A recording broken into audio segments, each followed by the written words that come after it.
What if a routine traffic stop turned into a legal loophole that could collapse the entire case?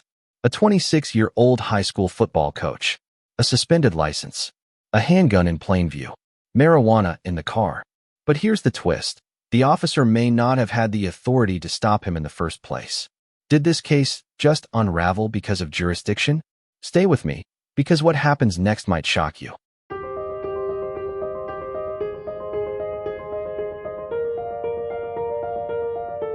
Good morning, sir. You're Trevor Flores. Yes, sir. Mr. Flores, you're charged with unlawful carrying of a weapon. You're facing up to a year in jail and or a $4,000 fine. We're going to do probable cause. You have the right to remain silent. Anything you say can or will be used against you. You have the right to have an attorney present. If you cannot afford one, one will be appointed to you, sir. Yes, Judge. Okay. Officers initiated a traffic stop after observing the defendant cross several lanes while failing to signal and almost causing a collision. Upon contact, the officers observed an odor of marijuana. The officers asked the defendant to step out of the vehicle and asked whether the defendant had marijuana inside. The defendant admitted he did have marijuana inside, as well as a firearm. During the search of the vehicle, the officers found a handgun in plain view on the driver's side floorboard, not in holster. The officers also located 13 grams of marijuana under the passenger seat. Got it. All right, Mr. Flores, I'm going to find that there's probable cause to go forward with your case. Do you have a valid Texas driver license? Do you not? I have a SR-22 in place. My license was suspended. Okay. You're not allowed to drive. Do you understand? Yes, sir. If I find that you drive, I will have a contempt hearing. It's possible you face another 6 months in jail. I'm going to have you sign an affidavit with me today, promising you that you're not going to drive. Do you have liability insurance in your name? Car insurance. Yes, sir. Okay. I don't want you driving until you have a Texas driver license. You need to call DPS, figure out what to do to get your license. I'm going to give you the phone number now, but it's time for you to get your license back. And when you show me that you have your license and that you have car insurance, I will happily allow you to drive. But until that point, do not drive. Am I not allowed with the SR-22? No, I don't know what's going on with your license. I don't know if you've ever had a license. What's going on, Alex? Can you run it, please? On the license? Please. Yes, Your Honor.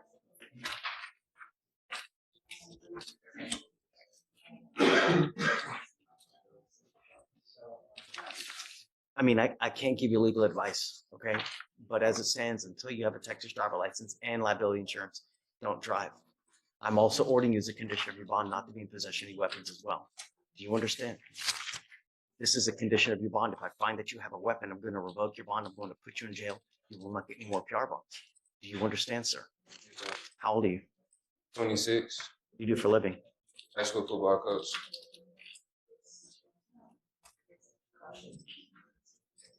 And I see it is not eligible, and it says it's a mandatory suspension due to driving with license invalid, as well as an SR suspension. Okay, so you even have an SR suspension. You can't drive at all. So this is now a bond condition. If I find that you drive, I'm telling you, HE double hockey sticks to pay. You understand?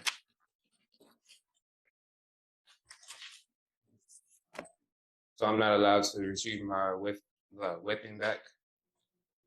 I'm ordering you now, while this case is open, not to have any weapons. Yes, sir. Okay? Here, Stephen, do you mind giving this to me, please? This is the number to the driver's license division to DPS. You need to call them in the morning to figure out what you need to do to get your license back. Don't call them at 9. Don't call them at 8. Don't call them at 1:02. You're never going to get through. You need to call right when the phone line's open, which is at 7 o'clock in the morning. You'll get through, give them your license number, and ask them what you need to do to get your license back. Okay. Once you do, I'll tell you, I'll take this off, you know? Yes, sir. Did you want to apply for an appointed lawyer? Yes, sir. Okay. I need you to fill out an application for me. I'll take a look at it. And then, assuming you qualify, I'll give you a lawyer today. I'm going to have you sign this agreement with me today that you're not going to drive. And I want you to understand, Mr. Flores, I take this so serious. Don't drive. If you drove here, you can't drive home. No, I didn't drive here. My father did.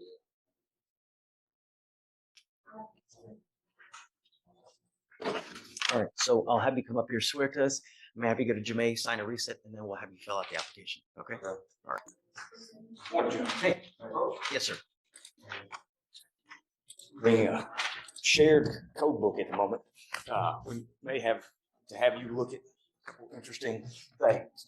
Okay. And this is on the Trevor Flores case, Judge, and I think you visited with that gentleman earlier. He's present here in the courtroom at the moment. Okay. But I got the case this morning.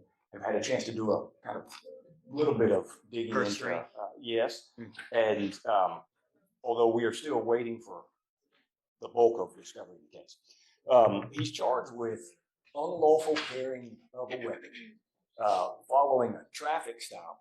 And I've got a map that is kind of intriguing. I think you'll find just with the way it's drawn. But he stopped by an officer with the City of Bel Air Police Department, and may I approach to just show you this delineation. But but he's pulled over going. I know the area well. Northbound. He's pulled over going northbound on 610 as what is described as makes an unsafe lane change. So he's northbound on 610, wants to get on 59 to go southbound, is erroneously in the wrong lane going northbound.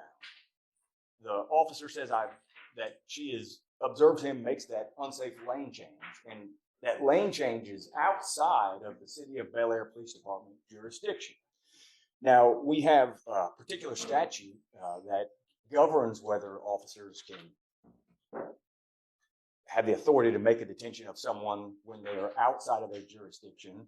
And that's 14.03 of Their PD can still stop someone outside of Bel Air. not for, well, according to the code, it says a peace officer.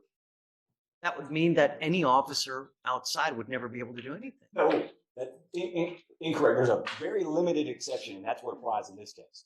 So it says a peace officer who's licensed and is outside of the officer's jurisdiction may arrest without a warrant a person who commits any offense within the officer's presence or view, other than a violation of subtitle C, Title VII of the Transportation Code. So generally, any offense that an officer sees, he can arrest that person or detain them, as the way the code uses that term, arrest. He can detain that person. But when it's for a traffic offense, that officer is He's not required. arresting him for a traffic offense, though. Well, that was the basis for the stop. Sure. But the way the code contemplates arrest, it's any, and that's defined in, I think, in chapter 15. But arrest, as contemplated by the code, includes detention. And so this officer doesn't have the ability, where that stop takes place, to make that detention. That officer could detain him if he saw him committing theft, could detain him if he saw him committing an assault, can't for a transportation code But violation. he stops him for whatever reason it is, right? Comes up to the car and he smells marijuana, Yes. right? Well, And that's then what's- don't they even get a drug sniffing dog? Is this the one where they get a drug sniffing dog and they find the weed? And No, Your Honor, that's it. was that a different case? No, it's a different case, Judge. But the handgun, I believe, was in. It was in plain view. No, I think it's, well, so I think what's alleged is it's in conjunction with possession of marijuana. And for purposes of just this limited PC question, not, my focus is solely the detention. I'm not. It's certainly crafty. It's great. But he's not arresting him for the traffic offense. Well, but I think we're looking at a limited scope of what arrest means. So I think you're looking at arrest as in So being you arrested. would be saying that really, if he had committed an ag rob, right, or Well, kidnapping, then even if he had kidnapped, like let's say he had a 2-year-old child in the car that he had kidnapped across state lines. Well, then according to this, because he's in a different jurisdiction, then he couldn't arrest him on that kidnapping charge If too. he saw a kidnapping taking place, the officer could arrest him under that code. But what he can't do is when there's a traffic code violation, we don't allow for example, the El Paso Police Department to come to Houston and then sit on the street corner and arrest people for traffic violations. We don't allow them to make those stops. And that's what's at issue here, is a peace officer who's outside of his jurisdiction able to enforce the traffic I code. know where you're going, and I've seen it before, but I'm not.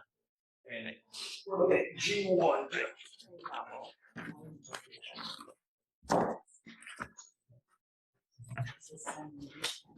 Mr. Willis, taking your time?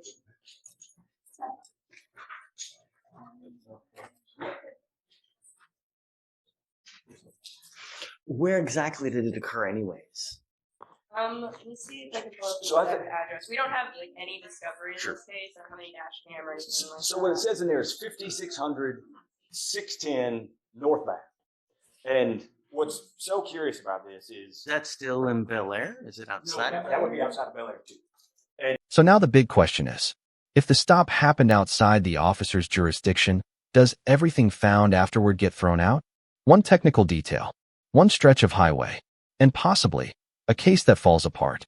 If you enjoy real courtroom breakdowns, legal twists, and moments judges don't see coming, backhand index pointing right, make sure you subscribe and turn on notifications, because the next case might be even more unbelievable.